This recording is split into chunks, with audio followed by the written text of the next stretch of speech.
Good morning. My name is James Appa. I'm Communications Director for Public Health, Seattle and King County. Here today to give you an update on COVID-19 response in King County. Today you'll be hearing from King County Executive Dow Constantine, Patty Hayes, Director for Public Health, Seattle and King County, Dr. Jeff Duchin, Health Officer for Public Health, Seattle and King County, Dr. Kathy Lofi, Washington State Health Officer, Dr. Ettore Palazzo, Chief Medical and Quality Control Officer for Evergreen Health. Also available for questions will be Dr. Com Clark, who's the Deputy Director of CDC's Division of Viral Diseases, and also Dr. Chris Balaga, Section Head of Infectious Diseases for Virginia Mason Medical Center. We will be handing out the media release associated with this during the conference. We will also have a detailed list for you of all the cases to date that we are going to be announcing. So those will be handed out shortly. But at this point, I'd like to turn it over to Executive Constantine. Thank you, James. I want to express my gratitude for the incredible work being done across King County to keep people safe and to provide the latest information to the public. And I'd also like to extend my condolences to the families of those who have lost their lives. These are our friends, our neighbors. The people of King County are united in their concern for those who are ill and for those who've lost a loved one. We have moved to a new stage in the fight to contain, mitigate, and manage this outbreak. On Sunday, yesterday, I signed a declaration, an emergency declaration, which enables me to take extraordinary measures, including waiving some procurement protocols and authorizing overtime for King County employees who can be deployed to the fight against coronavirus, among other powers. This morning, we are in final negotiations to purchase a motel in which we can place patients who are in need of isolation and a place to recover. We're going to be able to provide additional information on the location later. We have not yet completed the transaction, but my real estate people tell me that it is all but done, and we should have it available for patients by the end of this week. In addition, we're going to be setting up modular housing in several locations around the county, including Seattle. These are primarily units that formerly housed oil workers in the oil fields of Texas, and we purchased them to bring them here to Seattle and to rehab them in order to serve the homeless population. In fact, that's how we set up Eagle Village, which is a shelter complex specifically designed to serve Native Americans and Alaska Natives who are without a home, and it's in the Soto neighborhood of Seattle. 14 similar modular units are currently in storage at our facility on Harbor Island. And depending on the medical condition of the people there, it could house over 100 people. We have, in addition to that, newly manufactured modular units at a facility in Marysville. And those were in the permitting process to site those for the use for housing for those who are formerly homeless. We're going to be pressing those units into service as well and identifying sites where we can locate those for isolation, recovery, et cetera. Currently, we have identified multiple sites for these facilities, and we're confirming their feasibility quickly today. We expect more locations to come online shortly. We continue to plan for all contingencies across all King County departments, and we are working closely with our 39 cities to set up their local response. Leading this effort is King County Public Health. And for an update on the latest case count and actions, I want to turn it over first to Director Patty Hayes. Thank you so much, Dow. I'm grateful for your action in support of our community and for your continued extraordinary support of our response to the outbreak. First, I want to add my voice to Dow's to send our deepest condolences to the loved ones of those who have passed, and our heartfelt thoughts to those who are seriously ill. This is such a tragic and difficult time for these families, these communities. Our entire community has them in our hearts, and wishes them strength as they bear this. Today I'm wearing my pin that represents nursing and the work of healthcare workers in honor of all the folks that are out on the front line, in honor of Florence Nightingale. You know, we know that the vast majority of people who are going to be infected by this virus will not have serious illness.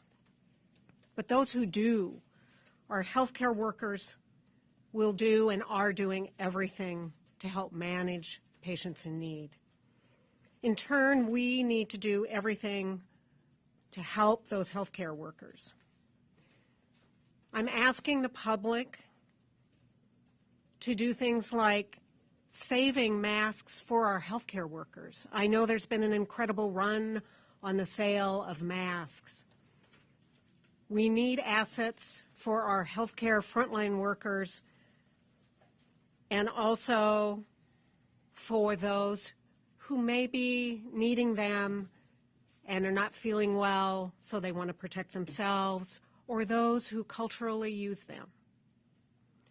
Masks are not generally recommended for healthy people to prevent infection, but they're so important for these other uses that I've mentioned.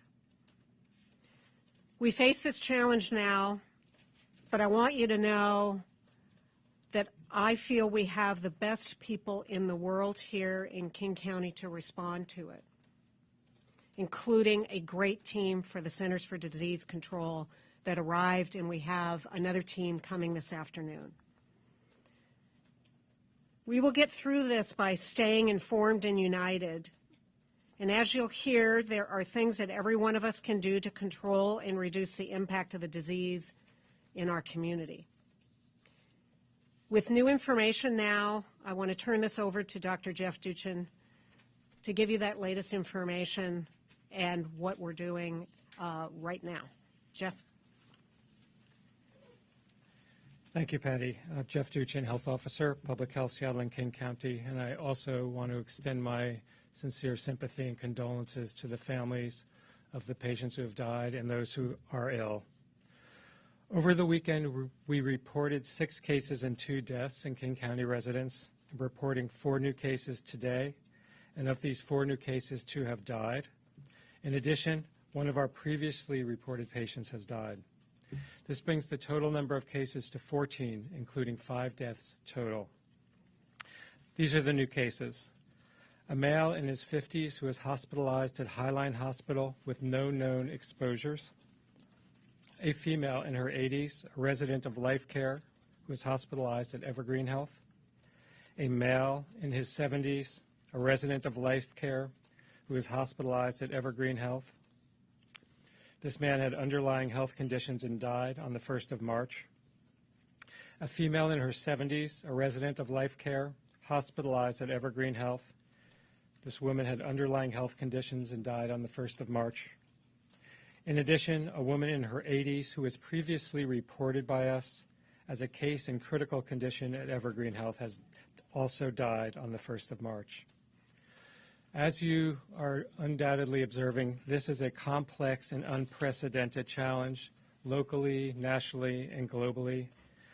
I'm very grateful to what our frontline healthcare providers are doing to treat these patients and the number of patients that we know they will continue to see over the coming weeks and months.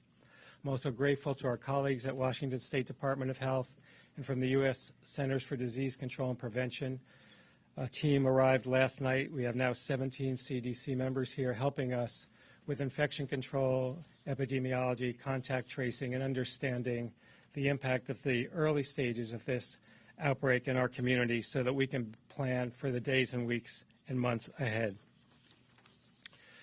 Now, it's very important for everyone to remember that the vast majority of people who are infected with COVID-19 have a mild or moderate disease and do not need hospitalizations.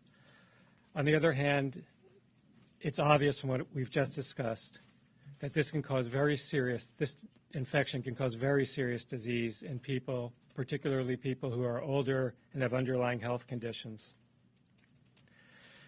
We expect the number of cases will continue to increase in the coming days and weeks, and we're taking this situation extremely seriously. The risk for all of us of becoming infected will be increasing.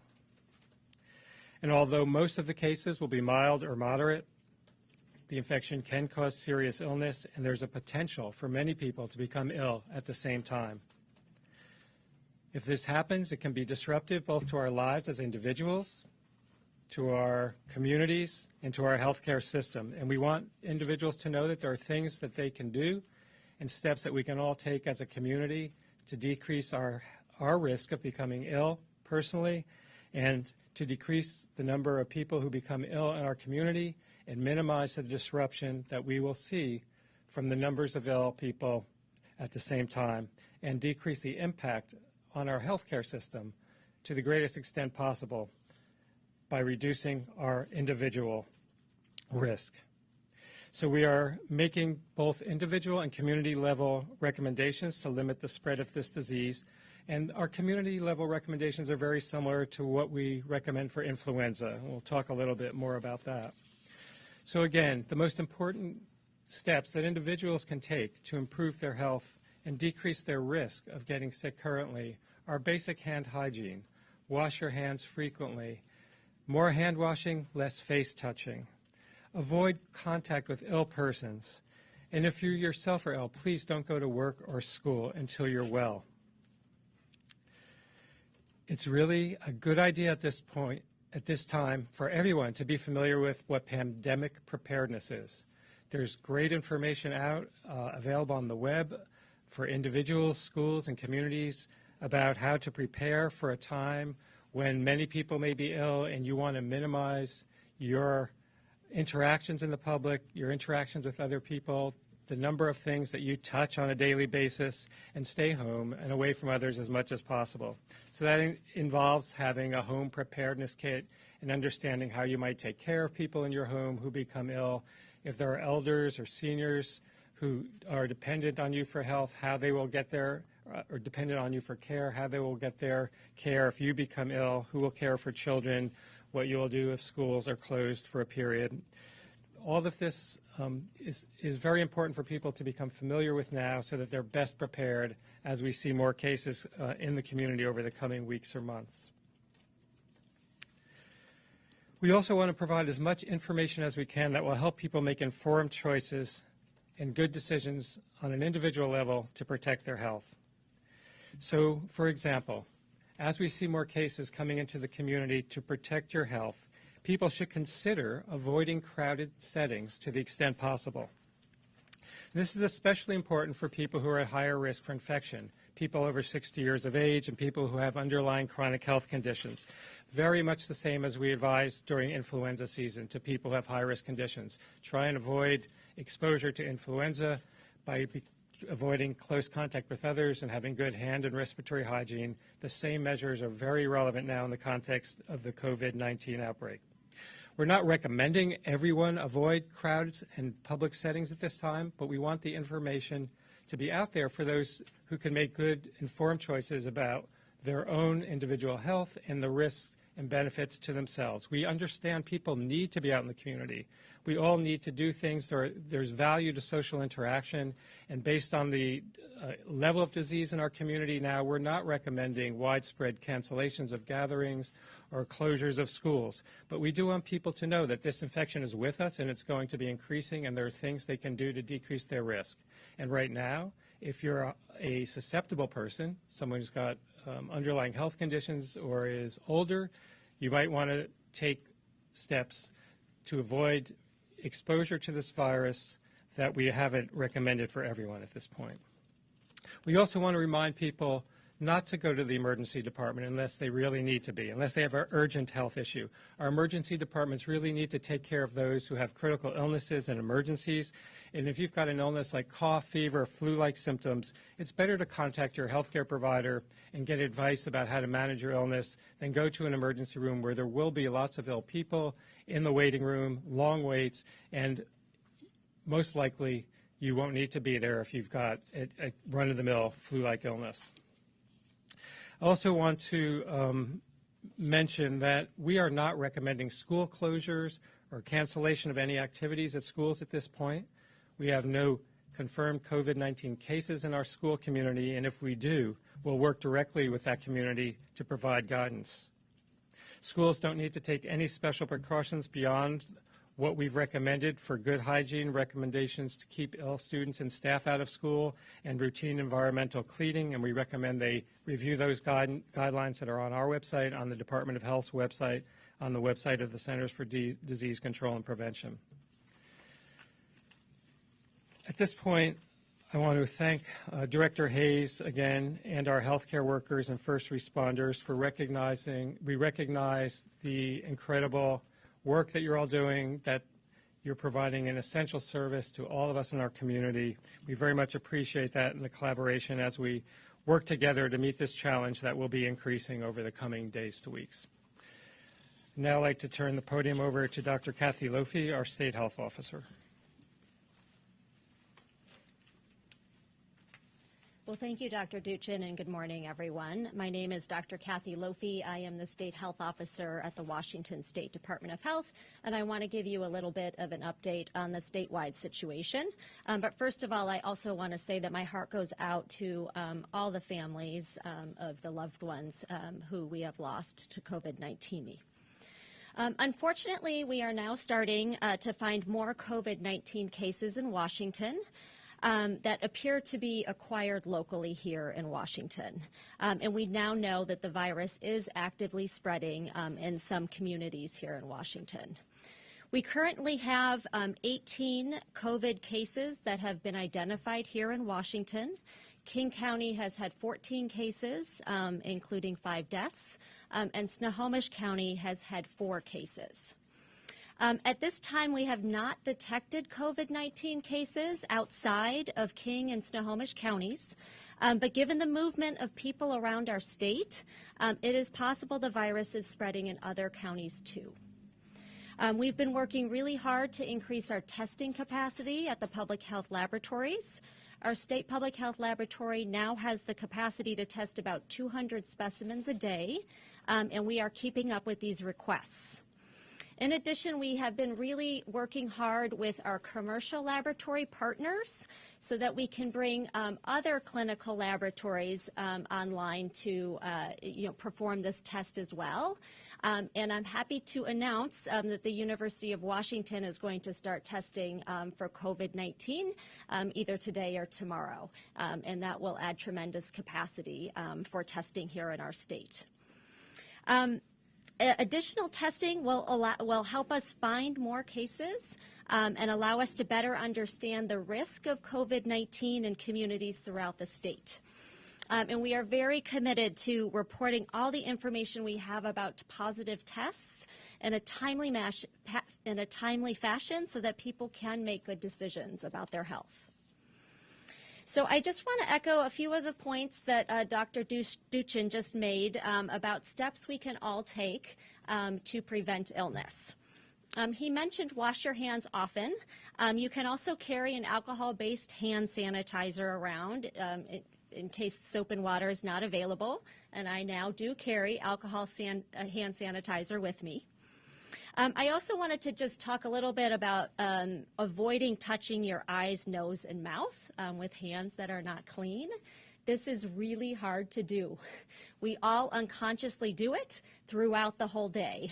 And there have been studies that I've done that have looked at just how many times people touch their face, and it's a lot.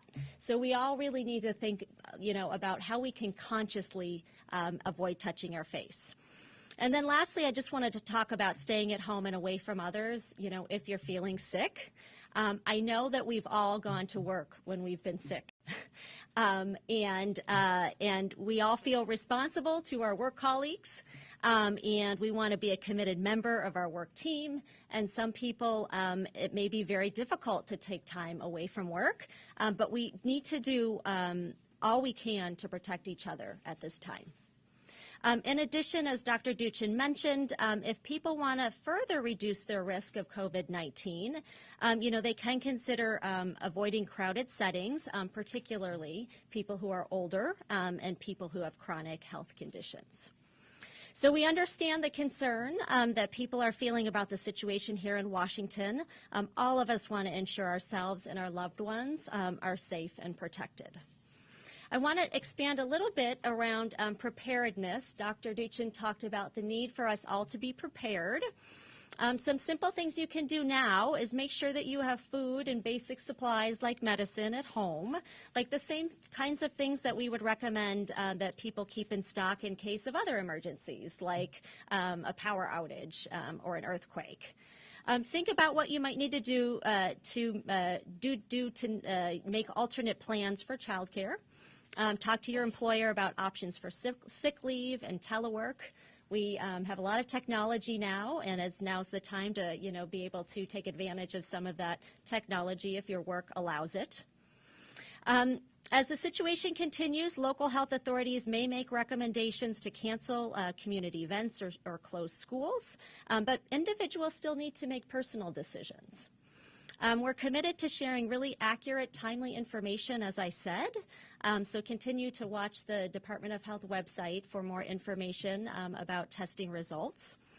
And I'll also just reiterate that it's important to remember that most people with COVID-19 have mild illness, but as we are now acutely aware, a small portion will have very severe illness, and that is why we are working so hard to try to decrease the spread of this virus here in Washington. And with that, I'm going to introduce Dr. Palazzo.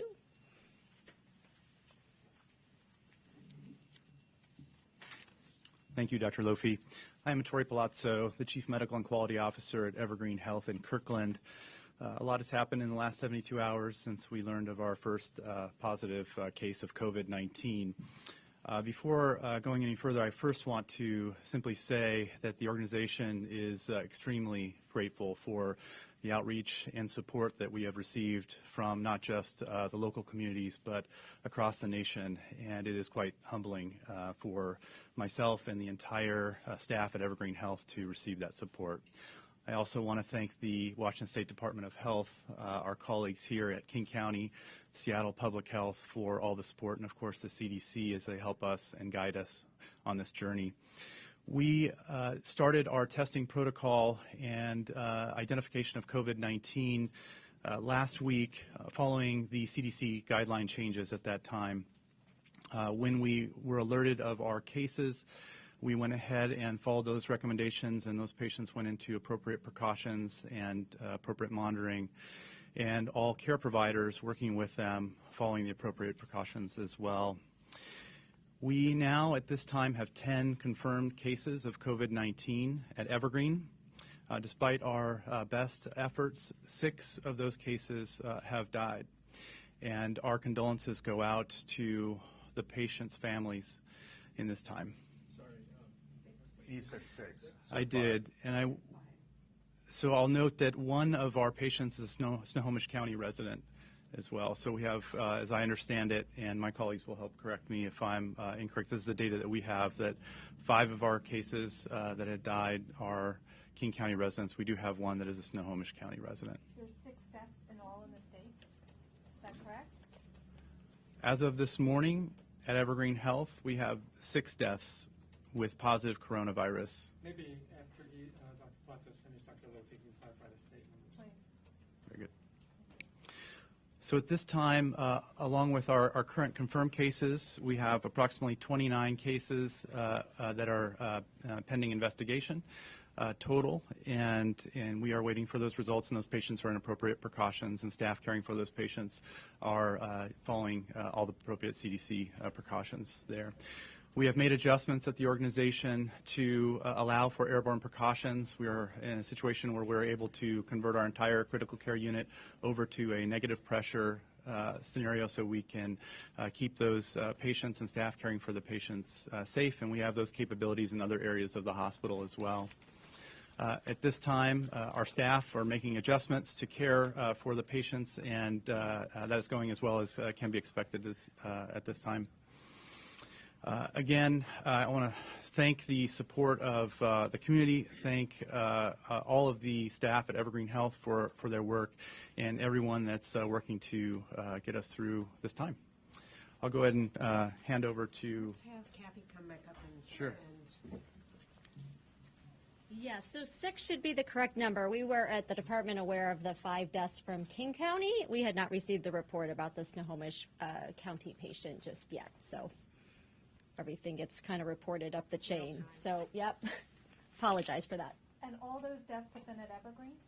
Is that correct? We have had 6 deaths at Evergreen.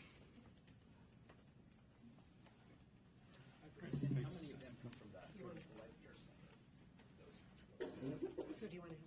Yeah, I think at this point I'll go ahead and hand off to Dr. Duchin. He can continue discussion. Thank you. I want to emphasize one point here, and you know, our colleagues at Evergreen have been very aggressive about testing seriously ill people with unexplained pneumonia, which is a new criteria for testing. And we're now identifying patients that weren't able to have been tested before. So I don't want you to get the impression that there's these cases are necessarily occurring right now. They're being tested right now. So they have probably been occurring for a while. And as you know, we haven't had the ability to test for mild cases until this week, basically, with this new lab capacity that's coming online at the University of Washington. So you should understand that there are likely many mild cases in the community that we're not aware of. The cases that our healthcare system colleagues like Evergreen Health are finding are those tip of the iceberg patients that are hospitalized with severe illness. So it's important to understand that the vast majority of these cases that are mild are going undetected. But the other thing I think it's important to understand is that what you just heard illustrates the challenge of this disease. This is like a severe influenza. It drives many people into hospitals. It causes many of us to feel sick and stay home, many more than go to hospitals. But as you can imagine, the public health system and the clinical healthcare delivery system do not have the capacity to track down every case of influenza in the community. And we're going to be probably, my guess, seeing more cases of coronavirus than we see of influenza over the coming weeks to months. So at some point, we're going to be shifting our approach from counting every case to focusing on outbreaks, perhaps cases that occur in hospitals, and we won't be able to do the kind of individual case follow-up and case management that we're doing early on during this so-called containment phase of the epidemic. And we are still trying to contain to the greatest extent possible. But at the same time, we're pivoting towards a more community-based approach, very similar to what we use for influenza epidemics, where we give people and schools and businesses good advice on how to protect themselves, how to minimize illness in their students, staff, how to minimize risk at work. And we understand that people still need to carry on with their lives, just like we do during influenza season. So we give people good advice on how they can reduce their risk, how they can manage if they do get sick. But it will be very important for everyone to understand that we're going to see a lot of sick people. And we're going to have a tremendous challenge on our healthcare system. And we're not going to be continuing to try and focus on every case, and that case is contacts. We'll give people good advice on what to do when they're sick, how to prevent illness from spreading. But again, it's not going to be that individual case follow-up. Just I wanted you to understand that's where we're headed. Dad, did you want to make additional comments? No, I'm just going to ask more questions. So, Jeff, stay close. We're going to open it for questions. I just want to make note of a couple things. I wanted to thank Councilmember Reagan Dunn for being here in support today. I've received your strong messages of support and solidarity in our efforts, and I appreciate it. I also received a call from Senator Patty Murray this morning expressing her support, seeking information about how she can further help. And she is busy fighting to ensure that federal funding includes funding for local agencies and this local response, as well as that money directed by the federal government is able to go to hotspots around the country. She's very much in tune with this and very personally engaged, as she's from communities nearby here originally, and has family members across many of the areas affected. I'm going to ask if you have questions to direct them to the right person here, and then we're going to have some follow-up about the items I talked about, additional capacity for people to be isolated, et cetera. James? Yes. Before we go to questions, we're now going to hand out the release and the individual, with the list of the individual cases. So can answer your questions around that. Dr. Duchin, is there a commonality here in terms of underlying conditions? I understand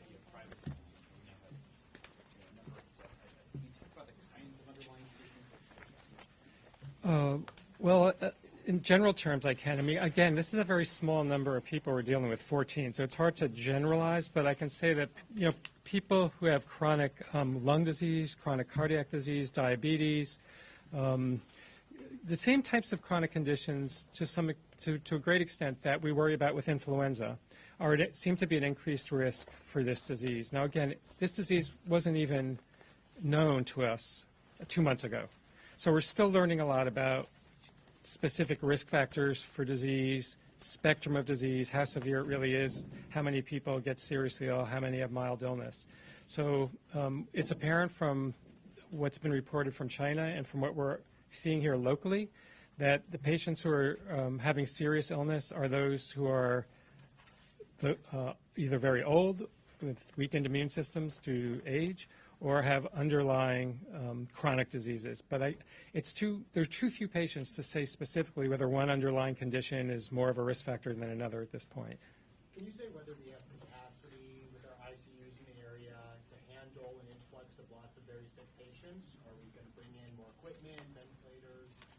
Yes, so excellent question. This disease will pose a significant challenge to the healthcare delivery system across the country and across the world. And our healthcare delivery system is rather well coordinated. We have the Northwest Healthcare Response Network, which helps our system with resource allocation, sharing of resources, prioritization of resources during surge times. And we've done a significant amount of planning with them, so they are prepared to make available as many beds and intensive care beds as they can. They've been thinking forward about this since the outbreak occurred. So it's impossible for me to predict, what the peak of this outbreak will be. And everything we're doing now is trying to blunt that peak and push it down by giving people advice on how to protect themselves from becoming ill and not running into the hospital if they're not seriously ill, to preserve those limited resources for those who really need them. But I can tell you that even this early in the outbreak, our hospitals are feeling the strain. And I would refer you either to Dr. Palazzo, who may want to comment about Evergreen, or Dr. Balaga, who can talk about his experience at Virginia Mason, or you can reach out to the network, to hear some of what they're experiencing. Do we have capacity, though? We have capacity. The question, what we don't know is what the supply and demand is going to be ultimately. Dr. Duchin, you're saying that Ages and information on the success?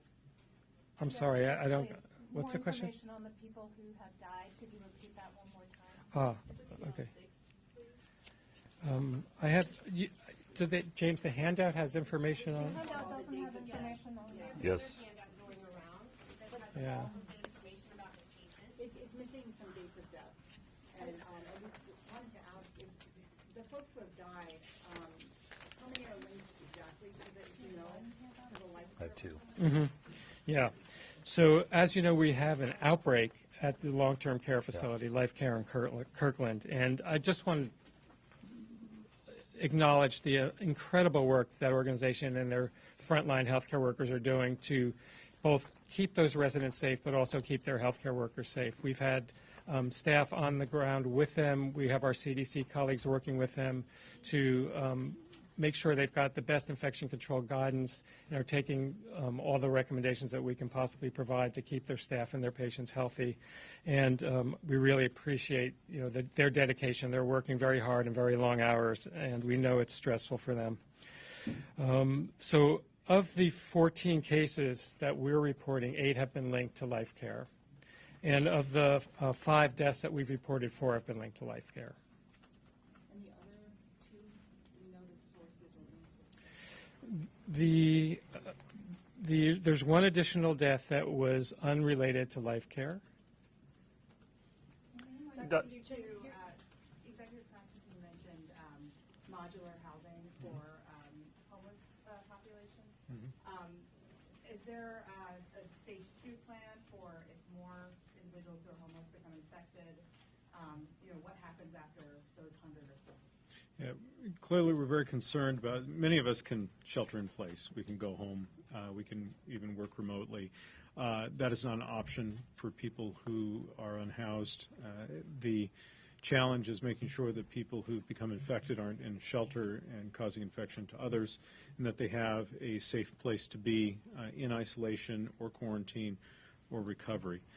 We are standing up capacity, which we believe will be sufficient in the short term, but we're going to continue to push to create capacity because, one, we want to make sure those who don't have housing have an appropriate place to be, and two, we want to make sure that hospital capacity is not being taken for people who need only to be in isolation or to be in recovery. We need the hospital capacity for people who need treatment now.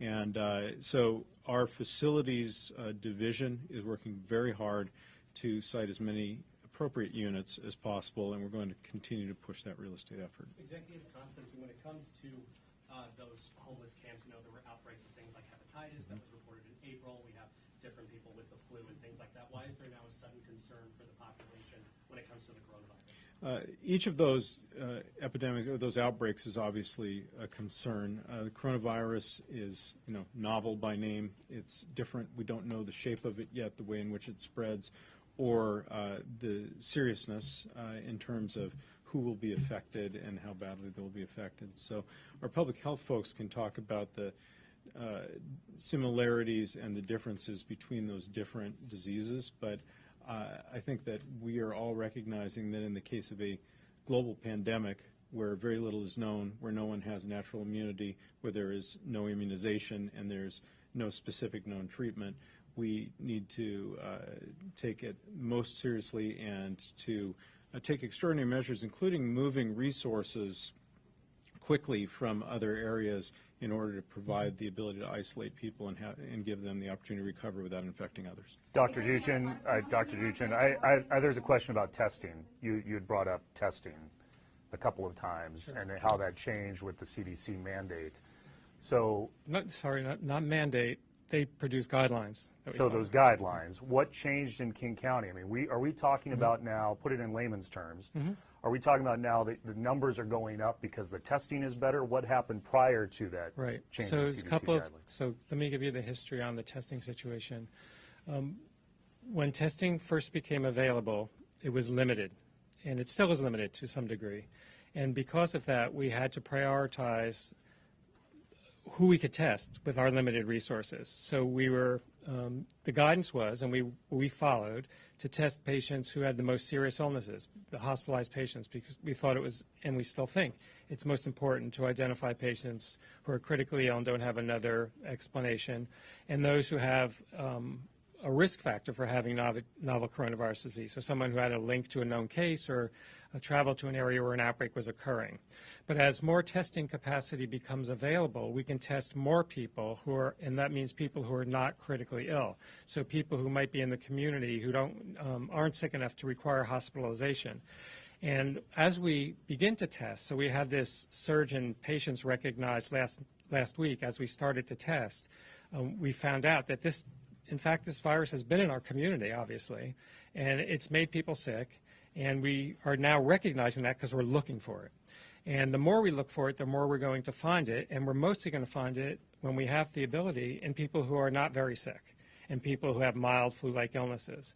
And so as the University of Washington and as commercial laboratories start making this test more widely available, we'll see it being used just the way we see influenza testing being used, that someone goes into the doctor with a cough or a cold, gets tested on the premises, doesn't need to be admitted to a hospital like you did initially for this COVID-19 disease, and can get a result. And this disease will need to be managed much like we manage a seasonal influenza. Many people will have it. Most people will not be seriously ill. But we want to do two things. We want to protect those who are most at risk for becoming seriously ill, and we want to prevent many people, as many as we can, from becoming sick at the same time. So these social distancing measures, keeping people as far apart as is practical, acknowledging that we still have to go on with our lives and our community, but to the extent that we can limit our interactions, we will be decreasing our risk of getting sick and decreasing the number of people that need to see healthcare providers and enter our hospitals until this epidemic passes. So as we test more, we will see more. Some of that is due to cases that were already here but not recognized, and some of that will be due to new transmissions that are occurring in the future. Dr. Duchin, what are you looking for that will make you say, now is the time that we're going to cancel public events? What sort of level of cases over what period of time? Yeah, that is an area of active discussion nationally now, the so-called triggers for doing the community mitigation guidance.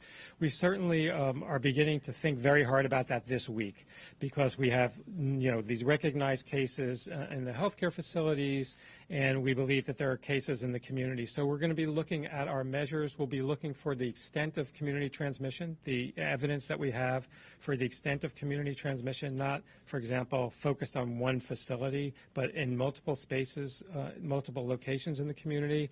And then a key issue, again, is severity of disease. Right now, people may be getting the impression this is a disease that makes everybody seriously ill. That's just the opposite of what it actually does. It makes most people mildly ill, moderately perhaps, and just the tip of the iceberg, but the ones that we happen to be looking for currently are seriously ill. So we want to get a good sense of how severe this illness is, and particularly we'd like to learn as much as we can about the role of young people in either spreading this infection or getting sick themselves, so we can think about the school issue, school closures and dismissals. As you know, a lot of the community mitigation guidance is disruptive. I mean, we should be prepared for disruption in the community if we tell people not to go to work, not to go to school. And so we have to really carefully weigh the risks and benefits. There are so many unknowns in this outbreak right now. We don't know exactly when's the right time to implement. We don't know exactly how long do we need to keep schools closed or tell people they can't go to work. The idea is to lessen the impact. We know we can't prevent the outbreak. So as we get more information from our colleagues in the healthcare system about the number of ill people coming in, the severity of illness, work with our CDC colleagues and some of our epidemic modelers about the appropriate timing, we'll be making decisions. And I think you can expect over the next 2 weeks probably to hear more from us about community mitigation measures and what we might think are the right time to do it.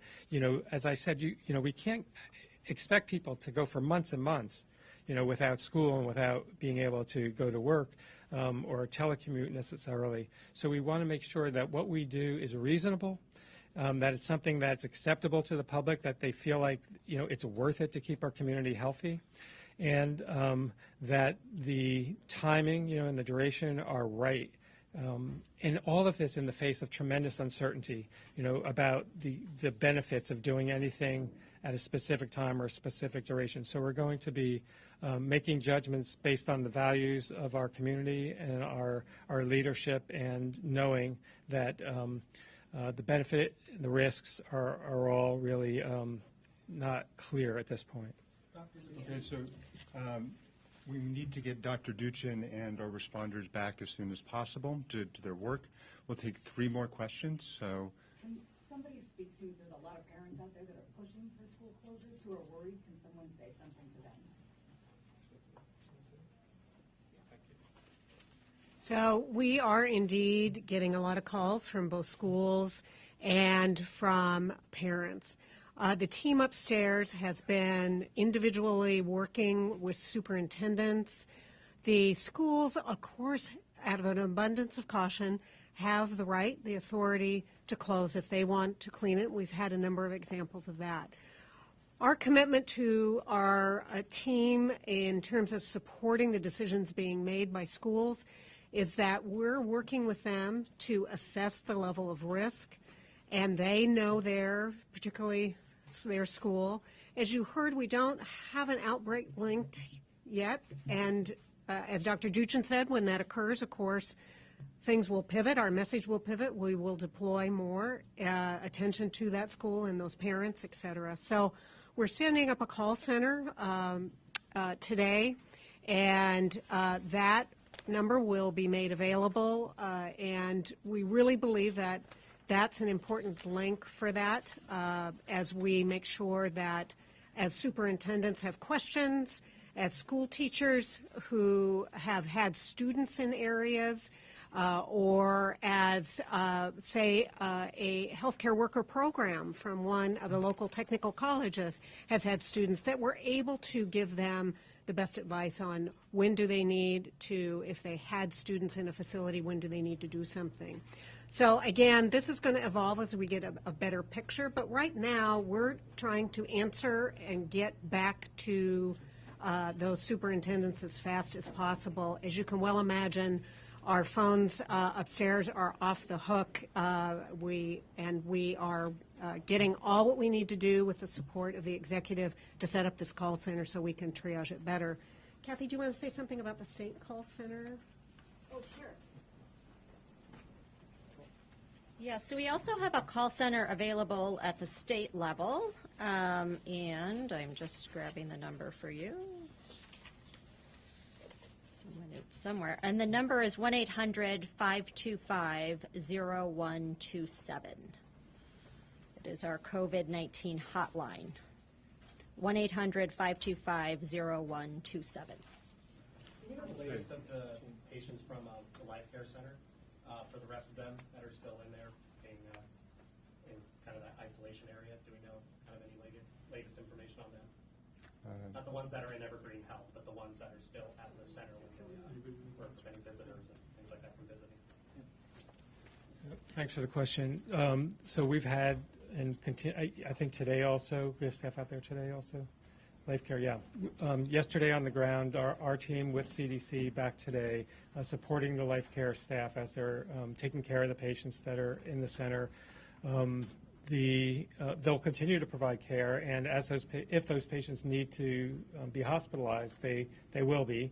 But does that answer your question? I'm not exactly sure you're getting at. I was just interested in what was done because there were 50 or so who were. Yeah, you're right. They're still caring for a large number of patients, and they're doing so with really good support. And we're grateful to them, and we're going to continue to support them to the extent that we can to prevent their staff and their patients from getting sick and keeping them healthy. Sorry, I'm still looking for. I still need some clarity on the 6 deaths. We got some information. We didn't get information on the person from Snohomish County, and also we got information that all 6 deaths happened at Evergreen, but then in the beginning it was said that someone was hospitalized at Highline. So could someone please run through the deaths again? So the run-through is on the release you have in front of you. Pardon? So we will provide additional clarity. We'll post it on our web. I appreciate everyone's interest in this information. We are getting the information very quickly in real time as well. 14 cases in Washington, right? And 8 of those cases have been linked to Life Care, including 4 of the 6 deaths, right? So I'm going to refer you back to the sheet, and then we will update our website with updated information as we receive it. So what we can provide you is the release right now with our information. Snohomish County can report their own cases individually. And we will have an update on our website with all the information. But the Snohomish County person died at Evergreen, is that correct? That was the 6th death? That is correct. Did they all die in Kirkland? They all died at Evergreen. Yes. Well, except for the one who died at Highline. That's not right. Right. There's not a death at Highline. So you said there was 1 death of the person in the 50s who was hospitalized in Highline. Is that incorrect? Yeah, that's incorrect. The new cases that we announced today included a male in his 50s hospitalized at Highline. This gentleman has no known exposures, no link to Evergreen, no link to the skilled nursing facility, Life Care, and he is in the hospital at Highline. And so, again, the deaths are all, can you please tell us the ages and just where they died? Like, was it all hospital in Kirkland? We will follow up with you afterwards, and we will post information on our website with the latest. Our release does have information, the information that we have right now. We have an updated document, sorry, but we have multiple documents that we give new information. I think that's copies. this doesn't have deaths on it?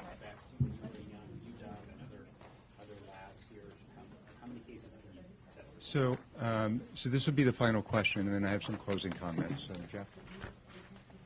Just a couple hundred days to statement right now. Yeah. So State Lab is currently doing up to a couple of hundred tests per day, and they expect to increase up to perhaps 1,000 a day at some point. And then and UW also, UW is starting this week, today or tomorrow. They'll also be starting with perhaps a couple of hundred a day and then up to 1,000 a day.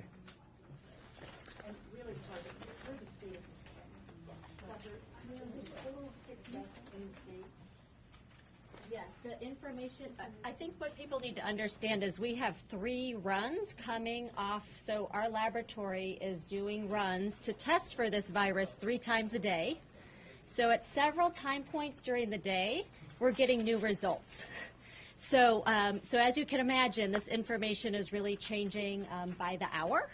I think one thing that we normally do during outbreak situations is we try to, come up with a time during the day that we'll sort of post, the latest information for that last 24-hour period, because it gets confusing when we just try to update things. And as you recognize today, things get reported from the hospital to their local health department, and then they get reported to the state health department. And it kind of takes some time for that to happen. So I apologize for the confusion. And I appreciate everyone's patience and understanding as we get this information in real time. We will work to get you updated information as it comes out as soon as possible, because we know your deadlines and demands and appreciate your work. So thank you. So just some closing comments. We will be updating all of you on a regular basis. We do not have a next briefing scheduled for yet, but we will let you know when it does, and we will keep you updated as we learn about additional cases. So I thank you all for coming, and we will keep you informed.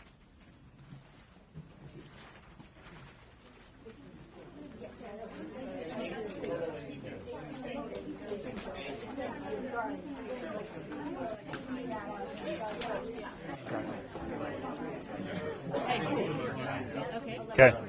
Tate, we're just going to do it in the